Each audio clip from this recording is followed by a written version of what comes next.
Why Indians are leaving India? हर साल India को लाखों लोग छोड़ रहे हैं। बड़े बड़े लोगों को बाहर जाकर सेटल होना है। इंडिया के स्टूडेंट्स को बाहर जाकर यूनिवर्सिटी में क्यों पढ़ना चाहते हैं? वाई, ऐसा क्यों? हिस्ट्रिकल, कल्चर, रिजलेस, इमोशन, ये सब आपको मिलेंगे इंडिया में। हर साल about 2.5 million Indians live India, but why? India की टोटल पॉपुलेशन है 1.4 बिलियन। इंडिया का हर एक पर्सन डायरेक्ट और इनडायरेक्टली इंडिया को ग्रो करना चाहते हैं। इंडिया की टोटल पॉपुलेशन में से 1% लोग 40% लोग ग्रो करना चाहते हैं और 99% लोग इंडिया को ग्रो करने में कंट्रीब्यूशन करते हैं। 90% लोग में से 40 to 50% लोग बेरोजगार हैं और 10% लोग पढ़े लिखे हैं और 5% लोग स्टडी कर रहे हैं। क्या आपको भी 10% लोगों में आना है? तो इसके लिए आपकी इनकम 80,000+ होनी चाहिए। आपका सवाल है कि आपकी इनकम 80,000+ होने से क्या आप रिच बन जाओगे? तो इसका जवाब है नहीं, because of taxes. Income tax, professional tax, property tax, health, education, other tax, road tax, custom duty, insurance, GST। इसके बाद हमें कोई ढंग की फैसिलिटी नहीं मिल रही। गवर्नमेंट स्कूल, गवर्नमेंट हॉस्पिटल कोई भी ढंग की नहीं है और ये रही गवर्नमेंट की स्लोगन, बेटी बचाओ बेटी पढ़ाओ। अब ये बताओ, गवर्नमेंट स्कूल में क्या आपकी बेटी सेफ़ है? क्या बच्चे सेफ़ हैं? जिससे आप प्राइवेट स्कूल और प्राइवेट हॉस्पिटल में जाने के लिए मजबूर हो जाओगे।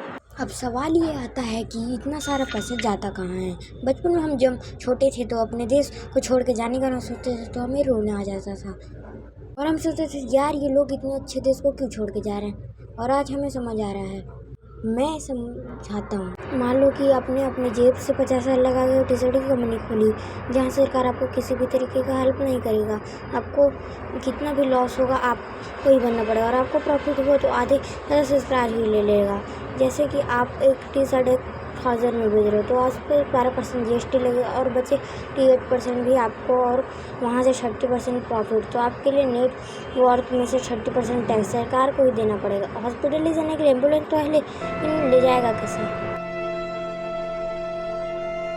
ग्लोबली इंडिया पॉपुलेशन का 3rd नंबर में आता है। दिल्ली, कोलकाता एंड मुंबई, इन बड़े बड़े शहरों में बहुत पोल्यूशन हो रहा है। इन बड़े सिटीज़ में इतनी पॉपुलेशन सांस लेते भी नहीं बनता। 2030 में 90,000 लोगों को गिरफ्तार किया गया था क्योंकि उन लोग इलीगल एंट्री कर रहे थे। 2024 में कुछ इतने लोगों ने बाहर देश में गया। इंडिया का यूनिवर्सिटी नहीं है।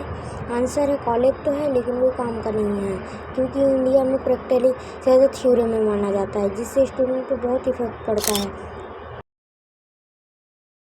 इंडिया में वर्कर्स की सैलरी बहुत कम है जिससे वर्कर दूसरे देश में जाने का मन करता है और यही सब रीज़न की वजह से इंडिया से पॉपुलेशन भी कम होते जा रहा है। और आप सोच रहे होंगे कि हमें इस देश में नहीं रहना चाहिए, लेकिन गवर्नमेंट चाहे कितने भी GST चेक रहे, बस हमें इस देश को कभी नहीं छोड़ने के जाना है। जय हिंद, जय भारत, इनकलाब जिंदाबाद। Thanks for watching.